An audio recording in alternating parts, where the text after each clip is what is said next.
Bienvenue, vous nous écoutez sur le www.radioalfayda.net. Alfayda, c'est la référence. Nioro Laye, dans la commune de Nioro, il y est 12h00, mesdames et messieurs, merci de la confiance renouvelée à la radio Alfayda pour vous informer. Vous avez fait le bon choix. Si vous nous rejoignez dans l'actualité de ce mardi 3 juin 2025, nous sommes ensemble pour une demi-heure d'information sur Alfayda FM. C'est l'heure du journal. Voici le sommaire. L'ONG Addis, en partenariat avec le groupe intergouvernemental Action contre le blanchiment d'argent, œuvre pour une mobilisation citoyenne et l'engagement des organisations de la société civile dans la lutte contre la criminalité économique. Vous entendrez la coordinatrice du comité régional. Marche contre les violences faites aux femmes et aux enfants. Une vingtaine d'organisations féministes ont signé un mémorandum pour exiger la modification du code de la famille et l'application d'une loi spécifique contre les féminicides. Tabaski 2025, le président national des chauffeurs et transporteurs du Sénégal invite les acteurs de l'écosystème à faire preuve de prudence sur les routes dans ce contexte particulier des préparatifs de Tabaski. Vous l'entendrez dans ce midi. Sur l'international au Mali, le JINIM mène des attaques simultanées à Tombouctou après l'attaque de Boulekessi qui a fait plusieurs dizaines de morts. Le groupe de soutien à l'islam a ciblé 4 sites à Tombouctou. Et puis sport, Ligue 1 pour le compte de la 26e journée annulée ce week-end. Le derby de la banlieue se jouera finalement à huis clos au stade Lat Dior de Thiès mercredi à 16h30. Voilà pour le sommaire. Le développement, c'est juste après ceci. Le journal Serigne Moussa Kane. Qui vous dit bonjour, Code Doucek Keneme assure les opérations techniques après le séminaire organisé par l'ONG Addis sur la campagne régionale de sensibilisation sur le recouvrement et la gestion des avoirs criminels. Une rencontre a été tenue à Kaolack avec les régions du centre Fatick, Kaffrine et Diourbel. À Kaolack pour la journée régionale d'information et de mise à niveau des organisations de la société civile, enjeu du recouvrement et de la gestion efficace des avoirs criminels au Sénégal. Ndeye Nilan Faye est la coordinatrice du comité régional pour l'évaluation et le suivi des politiques économiques et sociales de Kaolack. On a organisé aujourd'hui cette rencontre pour faire une sensibilisation sur le recouvrement et la gestion des avoirs criminels suite à l'atelier national qui a été organisé la semaine dernière par l'ONG Addis avec l'appui du GIABA pour informer les populations davantage sur les mécanismes mis en place par l'État pour assurer le recouvrement des biens mal acquis. Donc on a convié toutes les autres organisations de la région de Kaolack au niveau des 3 départements, mais également les régions du pôle centre comme Fatick, Kaffrine et Diourbel. Des impacts négatifs sur la mise à niveau des droits économiques et sociaux, a souligné la coordinatrice Ndeye Nilan Faye. Effectivement, parce que tout le monde sait qu'un seul franc détourné a un impact négatif sur la mise en œuvre des droits économiques et sociaux. Parce qu'on ne peut pas, par exemple, mettre en place des infrastructures sociales de base comme construire ou bien équiper un hôpital, ou bien construire des écoles, ou bien même recruter des enseignants pour pouvoir assurer une bonne éducation aux populations. Donc on sait tous que ces biens criminels ont un impact négatif sur le développement de notre pays. Dans le cadre d'une sensibilisation pour informer les populations à cette situation, pendant ce temps, les organisations de la société civile jouent un rôle important des enjeux du recouvrement et de la gestion efficace des avoirs criminels au Sénégal. Une cérémonie qui s'est tenue dans la ville de Kaolack en présence des acteurs concernés. La coordinatrice du comité régional pour l'évaluation et le suivi des politiques économiques et sociales de Kaolack, Ndeye Nilan Faye, revient sur le rôle de cet organe, comment aider les populations à la mise en œuvre des mécanismes. Elle répond aux questions de Lune Badara Diop. Nous, notre rôle en tant que société civile est de porter l'information pour que les populations puissent comprendre quels sont les mécanismes, mais aussi puissent avoir la possibilité d'aider à la mise en œuvre de ces mécanismes-là. Pouvoir par exemple informer en cas de connaissance d'une situation de corruption ou bien d'enrichissement non justifié. Donc actuellement, étant donné qu'on n'est pas vraiment au fait de tout ce qui a été mis en place et ce qui a été recouvré par ces organes, on ne peut pas avancer là-dessus. Donc on peut dire que vous êtes confronté à la difficulté d'accès à ces informations-là? Enfin oui, à part tout ce qui est mis en public, tout ce qui a été porté à la connaissance du public, on n'a pas d'autres possibilités d'avoir quand même des informations beaucoup plus poussées que les autres membres de la population. Mais mais on sait qu'il y a eu une communication qui a été faite par certains responsables sur le montant qui a été recouvré depuis que le mécanisme a été mis en place, les biens mal acquis. Il s'agit déjà aujourd'hui de porter l'information avec les responsables des organisations de la société civile, mais également nous allons développer des messages de communication et des slogans qu'on pourra utiliser au niveau de toutes nos plateformes, au niveau de nos réseaux sociaux, pour davantage informer les populations sur cette situation, mais également de pouvoir éclairer leur connaissance sur ce fait, parce que la plupart des populations ne comprennent pas et ce sont seulement les politiciens qui s'activent et qui parlent, et aussi les populations ont le droit de savoir ce qui se passe et comment contribuer quand même au développement de l'eau. À l'instant, la coordinatrice du comité régional pour l'évaluation et le suivi des politiques économiques et sociales de Kaolack, Ndeye Djilane Faye. Le rassemblement des travailleurs licenciés du Sénégal a organisé une marche pacifique pour dénoncer les licenciements abusifs et réclamer une meilleure prise en compte de leur sort dans les politiques sociales. Boubacar Fall est le porte-parole du collectif. Nous déplorons aussi le comportement de l'autorité à sa tête, le sous-préfet de Dakar, qui vient tout juste de nous délivrer une information de marche qu'on a déposée depuis le 19 mai. On a été auditionné depuis le 25 mai. Donc aujourd'hui, on vient tout juste de recevoir la notification à 15h45, alors qu'il a même réduit l'heure du marche. Il nous a donné de 15h à 17h, ce que nous déplorons. Je pense que ce gouvernement-là, ou bien le Sénégal de 2025 ne mérite pas ce comportement d'aujourd'hui. Parce que ces gens-là qui sont aujourd'hui au pouvoir, ils ont tellement fustigé les décisions qui ont été prises par l'administration du gouvernement sortant, mais aujourd'hui, voici le Sénégal de 2025, voici le Sénégal de Ousmane Sonko, voici le Sénégal de Bassirou Diomaye Diakhar Faye. Je pensais que toutes les actions que nous avons menées depuis le 13 avril, en passant par le 1er mai, on avait présenté un cercueil, pas des morts qu'on venait, mais on montrait à l'État sénégalais, aux directeurs généraux, à ces ministres qui sont dans leur bureau, habillés en costume cravate ou bien en 3 pièces, qui signent de notes de service pour tuer des familles. Mais malheureusement, le message n'a pas passé parce qu'ils sont dans l'aérien, ils ne sont plus parmi nous. Si aujourd'hui le président de l'Assemblée nationale nous dit que ces députés du peuple doivent avoir des véhicules pour se détacher des réalités du peuple, combien de travailleurs sénégalais se décarcassent dans les Diagandiaï, dans les cars rapides et qui marchent pour rejoindre leur lieu de travail? Nos forces de l'ordre n'ont même pas de voiture. Est-ce que les députés sont plus méritants que ces gens-là? Est-ce que les députés sont plus méritants que nos enseignants? Je ne le pense pas. Et donc, ce pays n'a pas de problème économique. Et pourquoi licencier 30 800 et quelques salaires dans des différentes structures comme la Poste qui est derrière nous, Grand Théâtre, Port Autonome de Dakar, Dakar Demdik, CDC Habitat, SEMI, au niveau du ministère de la Santé, ou même au niveau de la présidence. Après avoir déploré le comportement des autorités, le collectif interpelle directement le Premier des ministres, l'appelant à ne pas oublier ces pères de famille victimes d'une profonde injustice sociale. Il poursuit que le pacte social de stabilité doit aussi inclure les travailleurs licenciés. Boubacar Fall, que nous réécoutons. Ce gouvernement-là ne nous a pas promis ça en 2025. Mais nous, en tant que rassemblement, nous avons dit dans toutes nos déclarations que nous allons organiser des marches chaque vendredi de premier mois. Et cette promesse sera tenue. Inch'Allah, le vendredi du mois de juillet, nous allons organiser une marche et on va décentraliser ces marches-là. On a amené ici un petit cadavre pour notre président, M. Bassirou Diomaye Diakhar Faye, pour lui dire, ou bien pour lui signifier, au lieu de regarder ailleurs, son premier ministre, via une note circulaire, notifiée le 20 juin 2024, est en train de tuer 30 800 et quelques Sénégalais qui sont en train de marcher. Je pense que quand ils étaient dans l'opposition, quand il y a 1 mort, 2 morts, 3 morts, qu'est-ce qui est plus dangereux? Eh bien, qu'est-ce qui est plus touchant qu'un Sénégalais qui se lève un bon matin, qui voit sa femme, il ne peut pas donner le dépense quotidien. Ses enfants ne peuvent plus aller à l'école, il ne peut pas se soigner. Donc ça, je pense que le drame social qui est derrière tout ça, le président Bassirou Diomaye Diakhar Faye, d'où nous connaissons son histoire, qui vient d'un village de Diaganiao, à 2 mois des élections,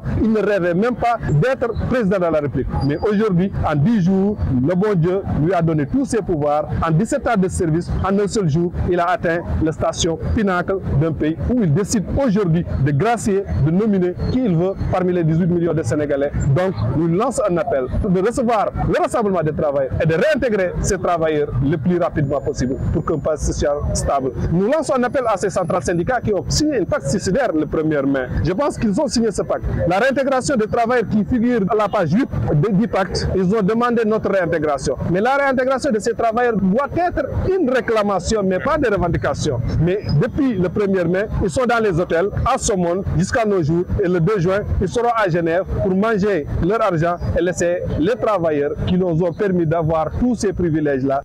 Boubacar Fall sur la marche pacifique du Rassemblement des travailleurs licenciés du Sénégal. Sitting des féministes, je vous le disais en titre, les chiffres sont glaçants. Depuis le début de l'année 2025, les féminicides se multiplient à un rythme effrayant, transformant les foyers en zone de danger mortel pour les femmes et les filles. Awaba cite des cas spécifiques de vies fauchées dans le silence et l'indignation. Des vies fauchées dans le silence et l'indignation. Le 31 janvier 2025, Diary Sow, 12 ans, assassiné à son domicile par un voisin. Le 5 janvier 2025, Yamou Ndiaye, tué par son beau-frère à Touba. Elle avait 90 ans. 14 janvier 2025, Sadel Sow, tué par son époux à Yang Yang. Le 13 avril 2025, Kindiba, abattu à Keur Ndiaye Lo par son époux. En avril 2025, Djeneja, assassinée par son beau-frère. 18 mai 2025, Marie-Louise Nour, tuée par balle par son époux à Fatick. Ces 7 femmes ont été tuées dans un espace qu'elles pensaient être le plus sécure pour elles, c'est-à-dire chez elles, la famille. La famille aujourd'hui qui se trouve être l'espace le plus dangereux, pour ne pas dire l'un des espaces le plus dangereux pour les femmes au Sénégal. La question se pose finalement. Où est-ce qu'on sera en sécurité dans ce pays? Dans les rues, nous sommes harcelés, persécutés.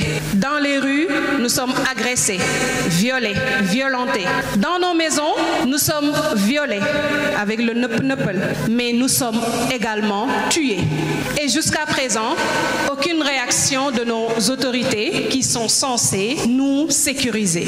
Les femmes aujourd'hui sont la moitié de cette population. Et pourtant, jusqu'à l'heure où nous parlons, on n'a pas vu une réaction d'autorité. Ces femmes-là sont tuées dans le silence et l'indignation totale. Et nous disons non. Face à cette urgence, les organisations signataires ont refusé de rester silencieuses dans cet état tombe, qui ont exigé également une réaction immédiate, ferme et structurelle des pouvoirs publics. Réécoutons Awaba. Je pense qu'il est temps qu'ici au Sénégal, qu'on mette en place en fait une unité de bastonnade des hommes. Il est temps qu'ici au Sénégal, que les femmes prennent les armes en fait.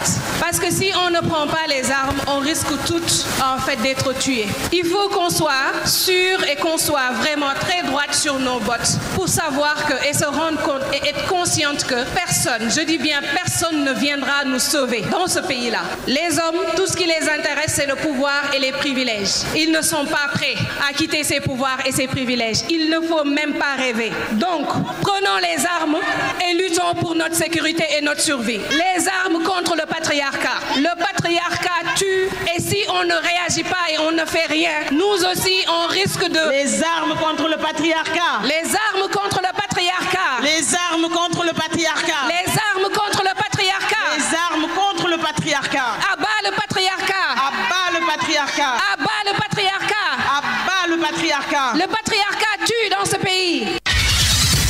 L'actualité régionale, nationale, c'est sur Alfayda FM 90.1. Si vous nous rejoignez dans l'actualité de ce mardi 2 juin 2025, l'info se poursuit sur la référence dialogue national. L'analyste politique Abdoulaye Baou réagit au boycott de l'APR au contre-dialogue organisé par l'autre partie de l'opposition. A été une réussite selon l'analyste, vu ce qui s'est passé à Diamniadio. Il est joint au téléphone par la rédaction de la radio Alfayda. Je le dis, et c'est mon point de vue. Je crois bien qu'il y a eu un seul dialogue. C'est le dialogue véritablement qui a regroupé l'ensemble des forces de la nation autour du président de la République, les partis, les mouvements, les organisations sociales, les personnalités religieuses, mais également coutumières. Donc, de ce point de vue, je crois bien que c'est le Sénégal en miniature qui s'était retrouvé à Diamniadio. Maintenant, vous parlez de contre-dialogue. On ne saurait véritablement penser qu'il ait existé hier un contre-dialogue. C'était une rencontre organisée par des personnes. À chaque fois que l'on pose des actes dans ce sens-là, il faut savoir mesurer les contextes, les situations. Et les contextes et les situations sont différents par rapport au contre-dialogue qu'avait lancé l'opposition en son temps sous le ministère du président Macky Sall, parce que le contexte politique était lourd et nous vivions dans une situation de pré-campagne qui s'est étendue dans le temps. Donc je crois bien que autour de toutes ces questions et par rapport à la perception que les Sénégalais avaient par rapport aux événements qui se déroulaient, oui,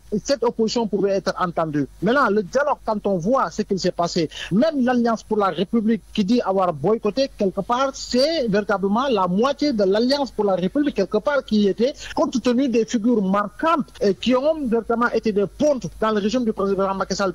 Et parce qu'en réalité, le dialogue, c'est sans l'APR, mais avec l'APR, et parce que tout simplement, dans la communication officielle, l'APR a dit qu'elle ne participerait pas, mais quand on voit les figures qui étaient, dont Abdoulaye Daouda Diallo, dont Matar Ba, Abdoulaye Seydou Sow, même si Abdoulaye Seydou Sow a précisé qu'il était en sa qualité de maire, mais on sait que c'est une personnalité éminente justement de l'Alliance pour la République. Donc de ce point de vue, il n'y a pas véritablement à chercher de midi à 14h. Je crois bien qu'aujourd'hui, qu'on le veuille ou non, la moitié de ce qui était de l'APR, la moitié, sinon la quasi-totalité de ce qui était de Benno était véritablement dans ce dialogue-là. Donc je crois bien qu'il n'y a pas quelque chose à dire si ce n'est que ce dialogue par rapport à la forme, par rapport au fond, en ce qui concerne l'ouverture, a été une réussite et compte tenu véritablement des différents discours. L'analyste politique Abdoulaye Fall qui a salué la démarche, le sens de la responsabilité du président de la République sur l'adoption des lois qui seront votées à l'issue des concertations et le travail au niveau des commissions pouvait donner des conclusions meilleures. Très responsable parce qu'en réalité,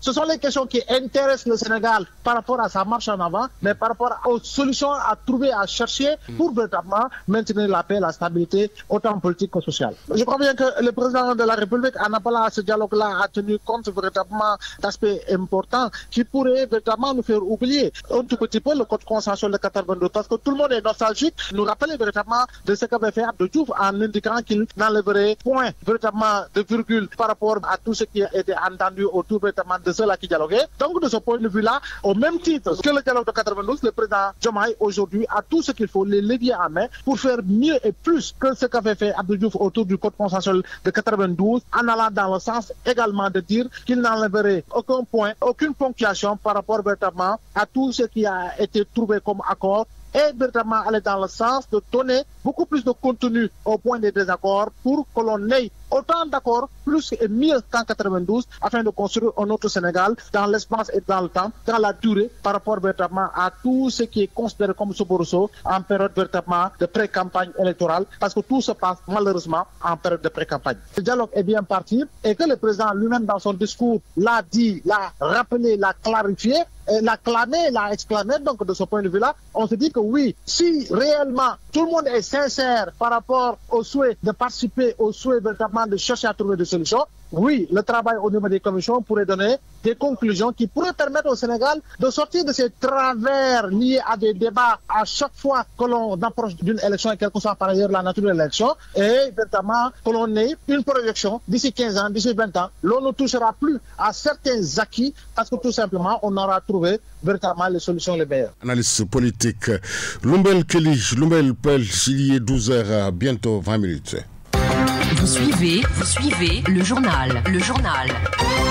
Alfayda FM, la radio qui vous informe partout que vous soyez dans le monde. En cette veille de Tabaski, les autorités en charge du transport ont lancé un appel à la prudence sur les routes. Le président national des chauffeurs et transporteurs du Sénégal, Dame Lo, dit être dans son droit de faire un rappel des règles du code de la route. En ce moment, cette fête de Tabaski, nous demandons aux chauffeurs d'être vigilants, d'être prudents et de ne pas faire des actes de vitesse et de tolérer les clients. C'est ainsi l'ANOSER a venu au niveau de nous pour nous sensibiliser et je suis entièrement content de cela puisque c'est une bonne idée que les acteurs viennent à la gare routière pour sensibiliser les chauffeurs et transporteurs. Je pense qu'au niveau de Kaolack, ça n'existe pas. Mais d'autres régions, comme Dakar, l'influence est trop. Les chauffeurs essaient de monter, mais je lance appel puisqu'ils respectent les tarifs que nous exigeons. Et je leur demande de faire doucement et je lance appel aux autorités de laisser les véhicules courir la nuit puisque c'est une décision noble. L'autre État l'avait refusé, mais je pense qu'en ce moment, les nouvelles autorités devront laisser les véhicules courir la nuit puisque je ne comprends pas les véhicules de transport irréguliers. On les laisse courir la nuit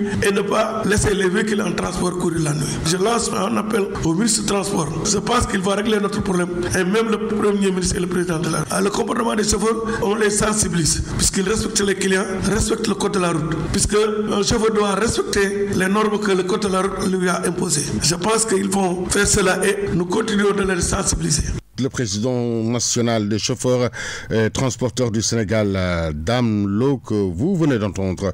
Le secrétaire général du syndicat des travailleurs et techniciens de l'agriculture s'en félicite sur les 130 milliards au titre de subventions sur les intrants agricoles. Mor Diouf, que je vous propose d'écouter. Le gouvernement du Sénégal a décidé cette année, pour la campagne agricole 2025, de dégager une enveloppe financière de 130 milliards au titre de subvention des intrants agricoles. Nous estimons que c'est une excellente chose et nous nous en félicitons. Cependant, en tant qu'organisation syndicale, nous attirons l'attention du gouvernement sur la nécessité d'apporter des corrections sur le management du personnel du ministère de l'Agriculture. Figurez-vous qu'aujourd'hui, sur pas moins de 6 directeurs régionaux, plus d'une dizaine de chefs de services départementaux ne sont plus opérationnels car ils sont frappés par l'âge de la retraite.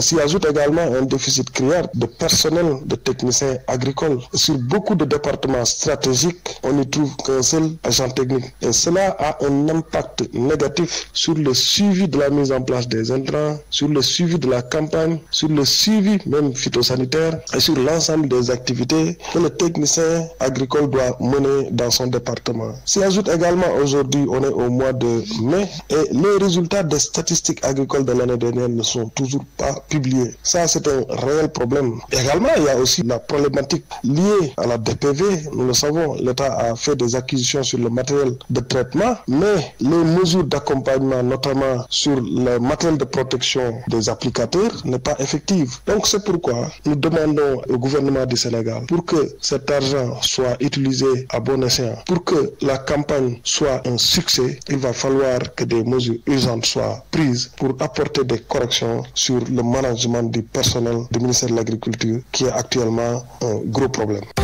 Vous suivez le journal. Sur Radio Al-Fayda à Kaolack. Sur les www.radioalfayda.net.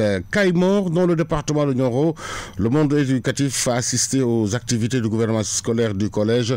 Dans leur discours, les intervenants ont rappelé l'importance de l'éducation pour les élèves et le maintien des filles à l'école. Sedina Lunkeita. Les activités culturelles du gouvernement scolaire du CEM de Kayemor ont été rythmées par des prestations inédites du club linguistique et sportif et culturel, ainsi que des sensibilisations. Monsieur Sidi Ndiaye est le principal de cet établissement. Devant cette auguste assemblée à ce jour mémorable, permettez-moi de vous exprimer toute ma profonde gratitude et pour votre présence éminemment symbolique. Votre mobilisation exceptionnelle n'est point anodine. À vous, chers élèves, vous êtes l'aube de nos crépuscules, la promesse d'un lendemain qui chante. Vous êtes les héritiers d'un patrimoine moral, culturel et intellectuel que vous avez le droit d'enrichir. Je vous exhorte à honorer les sacrifices consentis par vos parents, travailler sans relâche. Dans son discours, la présidente du gouvernement scolaire, Maman Sophie Cissé, milite pour la culture de l'excellence. L'école sénégalaise est aujourd'hui confrontée à pas mal de mots, tels que la baisse du niveau des élèves, l'influence des résultats, la déperdition scolaire, j'en passe. Le gouvernement scolaire ne saurait être un cadre où les festivités prennent le pas sur l'éducatif. C'est pourquoi, du haut de cette tribune, je milite en valeur d'une éducation de qualité, la culte de l'excellence. Ce collège est cependant sous la menace des mariages précoces, selon le président des parents d'élèves, Gorgui Dioum. Les mariages précoces nous ont beaucoup affectés cette année et le constat est que ce sont les filles qui sont les plus excellentes que les hommes choisissent. Cela ne dit pas que nous ne voulons pas que nos filles soient mariées, mais il faut qu'elles atteignent un certain niveau d'études. La cérémonie a été bouclée par des remises de prix aux meilleurs élèves. Nioro Dirip, Seydina Aliou Keita pour la radio Alfayda FM. Notre correspondant permanent à Nioro Dirip, Seydina Aliou Keita, lors de son allocution, le parrain de la journée, Serigne Touré, par ailleurs coordonnateur communal de PASTEF à Kayemor, a invité le monde éducatif à lutter contre les mariages précoces et le taux d'abandon des élèves au niveau secondaire. Il est interrogé par Seydina Aliou Keita. D'abord, l'école doit permettre sur place un programme de sensibilisation en vue de faire comprendre aux jeunes les dangers du mariage précoce, de convaincre les parents et de ne plus accepter de forcer les enfants à un mariage aux conséquences néfastes incalculables. L'État est aussi invité à poser des actes forts allant dans ce sens. Pourquoi pas accompagner les familles dans la mise sur pied du programme d'épargne et la création d'activités génératrices de revenus. J'aimerais avec votre permission placer quelques mots à l'endroit des élèves ressortissants du CEM de Kayemor, parce qu'il a été constaté à l'unanimité de la plupart d'entre eux peinent à poursuivre convenablement leurs études, excepté un petit nombre de nos élèves qui partent d'ici pour d'autres établissements d'enseignement secondaire acquis un énorme retard causé par un redoublement répétitif.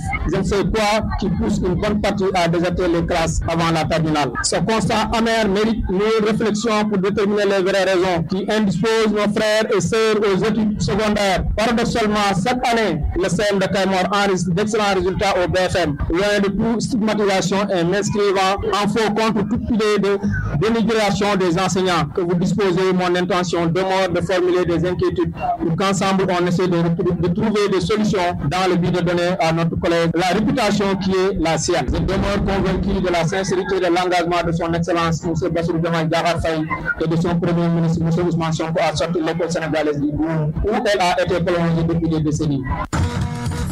Actualité internationale. De Kay à Tombouctou, il y est 12h27 sur l'international au Mali. Le GNIM mène des attaques simultanées à Tombouctou après l'attaque de Boulekessi qui a fait plusieurs dizaines de morts. Le groupe de soutien à l'islam a ciblé 4 sites à Tombouctou. Au Mali, l'armée a subi plusieurs attaques ce week-end. La principale a visé la localité de Boulikessi dans le centre du pays. Le JNIM, le groupe dit de soutien à l'islam et aux musulmans liés à Al-Qaïda, a revendiqué le contrôle d'une caserne dans cette localité. Dans son communiqué, l'armée malienne affirme avoir vigoureusement réagi à cette attaque avant de se replier. Des patrouilles aériennes auraient permis de neutraliser des colonnes de véhicules et des motos et de détruire plusieurs terroristes regroupés dans des lieux de repli. Actualité internationale. 9 anciens ministres, militaires et hommes d'affaires sont poursuivis. Le procès Fleuve porte sur des affaires de détournement de fonds publics de 130 milliards de francs CFA. Les faits remontent à 2014 et ce lundi, c'est la santé de Boiré Fili Sissoko qui sera au cœur des débats. En détention provisoire depuis près de 4 ans, l'ex-ministre des Finances figure parmi les personnes poursuivies. Actualité internationale. Une manifestation doit avoir lieu ce matin devant l'Assemblée nationale en soutien à Awa Traoré. Cette jeune femme mauritanienne de 18 ans, enceinte de 2 mois, a été violée puis assassinée. Les faits se sont passés jeudi dernier et ce meurtre a suscité une indignation populaire à Nouakchott. Les organisations féministes demandent aux autorités mauritaniennes la plus grande fermeté dans les affaires fréquentes de violences faites aux femmes. Niaba Ndiom est une militante féministe mauritanienne. Actualité internationale. 5 jours après leur arrestation, 3 activistes environnementaux tunisiens sont condamnés à des peines de 2 à 4 mois de prison. Ces 3 manifestants avaient été interpellés par la police lors d'une protestation à Gabès contre la pollution industrielle dans cette ville du sud du pays. Les activistes environnementaux dénoncent une justice expéditive. Actualité internationale. C'est au tour du Royaume-Uni d'appuyer le plan d'autonomie marocain pour le Sahara occidental. Londres rompt ainsi avec sa position traditionnelle au sujet de ce territoire largement contrôlé par le Maroc, mais considéré comme non autonome par les Nations Unies. De son côté, l'Algérie, qui soutient les indépendantistes du Front Polisario au Sahara occidental, regrette le changement de position des Royaumes-Unis sur ce dossier. Actualité internationale. Les Soudanais de l'étranger réunis pour échanger, débattre sur les perspectives de paix au Soudan où la guerre fait rage depuis plus de 2 ans. En fin de semaine dernière, le réseau de la jeunesse soudanaise pour la paix était à Addis Abeba en Éthiopie. Actualité internationale. Et sport.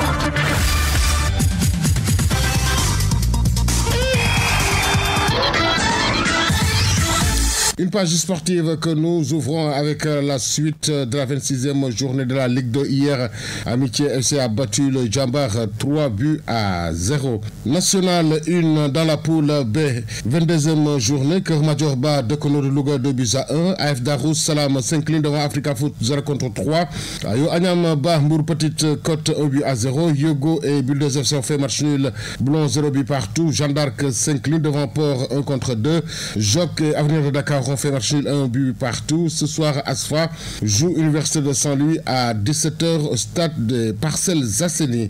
WAF Cup U20, le tournoi amical revient en 2025, 6 ans après sa dernière édition disputée à Thiès.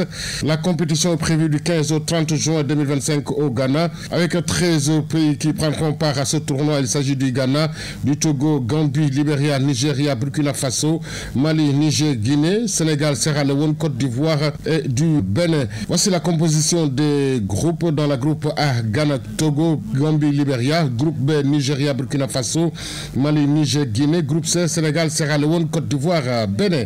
Classement beach soccer, même si elle n'est pas montée sur le podium, l'équipe nationale du Sénégal récolte les fruits de ses bonnes performances sur l'île de Mahé en mai passé. Après sa belle performance, l'équipe nationale du Sénégal gagne 3 places au classement mondial. Selon la dernière mise à jour publiée par Beach Soccer Worldwide, les Lions occupent désormais la 7e place mondiale alors qu'ils étaient 10e avant la compétition. Demi-finalistes de cette édition, les hommes de Ngalasila devancent désormais les nations comme le Japon, le Paraguay et les Émirats Arabes Unis. Mercato, autour d'une nouvelle CAN U20, malgré l'élimination du Sénégal en quart de finale, Cheikh Tidiane Thiam s'est engagé en faveur de Villarreal. Le jeune milieu de terrain arrive en provenance d'Oslo FA et a signé jusqu'en 2028. En Espagne, l'archi vainqueur du Deportivo La Coruña ce week-end, Elche du défenseur sénégalais Bambo Diaby est de retour en Liga 2 ans après sa relégation. Coupe du monde des clubs qui se déroulera aux États-Unis du 14 juin au 13 juillet marquera le début de son nouveau format de 32 équipes participantes. Kalidou Koulibaly et Nicolas Jackson sont à ce jour les 2 joueurs qui représenteront les couleurs du Sénégal à cette compétition qui regroupera des centaines de footballeurs dans le monde. Parlons taekwondo à présent. La Ligue taekwondo de Kaolack a organisé ce week-end une compétition. David Chow, le secrétaire général de la Ligue taekwondo, lance un appel aux autorités. Il est interrogé par Cheikh Tidiane Diagne. L'appel que je lance sur vous, puisque nous pratiquons un sport de combat, j'exhorte tout le monde à être discipliné. Parce que qui dit taekwondo dit la discipline. La discipline est primordiale dans cet art martial. Vous comprenez? Parce que sans la discipline, on ne peut pas bâtir un Sénégal émergent. Et l'objectif de nos autorités, c'est à travers le sport, bâtir un Sénégal uni. Vous comprenez? Et profiter de l'occasion aussi pour lancer un appel aux autorités. Pour que le taekwondo puisse être intégré dans nos écoles. Parce que c'est une discipline. Et d'habitude, les meilleurs dans les écoles, ce sont ceux qui pratiquent les arts martiaux. L'appel que je lance, c'est l'appel que j'ai l'habitude de relancer. Parce qu'à chaque fois qu'on fait appel à elles, on ne les voit pas. Comprenez? Peut-être à l'approche des élections, quand tu fais appel à eux, puisqu'elles pensent qu'on peut voter pour elle peut venir. Comprenez? L'appel qu'on lance, c'est de soutenir le sport en général. C'en est tout pour cette page sportive. Merci de l'avoir suivi. C'est la fin de cette édition. Une mise en onde de code de Sec Kédemé. La rédaction en chef a été assurée par Fatou Sissé. Et devant ce micro, Serigne Moussa Khan. L'info revient dans moins de 28 minutes. Ce sera en Wolof. Tout de suite, le rappel de ce qui a fait l'essentiel de ces 12 heures. L'ONG ADIS, en partenariat avec le groupe intergouvernemental d'action contre le blanchiment d'argent, œuvre une mobilisation citoyenne et l'engagement des organisations de la société civile dans la lutte contre la criminalité économique. Vous avez entendu la coordinatrice du comité régional. Marche contre les violences faites aux femmes et aux enfants. Une vingtaine d'organisations féministes ont signé un mémorandum pour exiger la modification du code de la famille et l'application d'une loi spécifique contre les féminicides.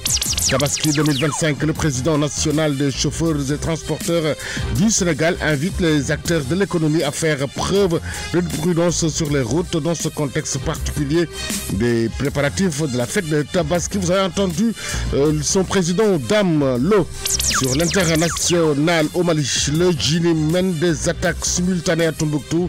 Après l'attaque de Boulekessi qui a fait plusieurs dizaines de morts, le groupe de soutien à l'islam a ciblé 4 sites à Tombouctou.